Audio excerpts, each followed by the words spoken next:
కలిపే ప్రయత్నం మీరు తప్పనిసరిగా చేస్తారు. అయితే ఎథిక్స్, వాల్యూస్ అన్నారు. ఈ మాటలు వినడానికి ఇప్పుడు ప్రస్తుత కాలంలో ఇవి చాలా బరువుగాను, పెద్దగాను, సత్యదూరంగాను అనిపిస్తున్న మాటలు కదా! విలువలు ఏమంటున్నారు? ఎథిక్స్ అమ్మో అది అంటున్నారు. ఇది ఛాలెంజ్‌గా లేదా దీన్ని మనం మళ్ళీ సొంతం చేసుకుంటాం? లేదండి. నిజానికి ఎందుకంటే మీరు ఒక్కటి ఆలోచించండి. మిగిలిన ప్రాణులన్నింటికి కూడా ఒక్కటే ధర్మం.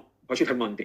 దానికి నీతి పాటించాలి, నియమం పాటించాలి అని చెప్పలేరు. ఒక పెద్ద పులికి ఆకలేస్తే నిండు గర్భిణి అయి అప్పుడే ప్రసవిస్తున్నటువంటి ఒక లేడిని కూడా చెనకి తింటుంది. అది దాని ధర్మం. దానికి అహింస, దయ బోధించలేరు.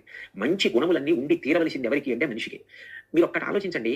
నీతి అన్నది ఒక్కటి విడిచిపెట్టేస్తే ఎవరికీ భద్రత ఉండదు. ఎందుకనంటే ఏ క్షణాన ఎవరు ఎవరిని కాటేస్తారో, ఎవరు ఎవరిని మోసం చేస్తారో తెలియని పరిస్థితి ఉంటుంది.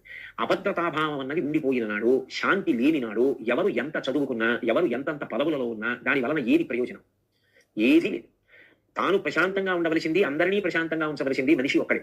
ఆ మనిషి అన్ని జీవులు ప్రశాంతంగా ఉండేటట్టు చేయడం నీతిని పాటించడం ద్వారానే. అది పాటించడం వల్ల అంత పెద్ద ప్రయోజనం ఉన్నప్పుడు అది బరువు అవ్వాల్సిన అవసరం ఏముంది? ఇప్పుడు నా కూతురుంది.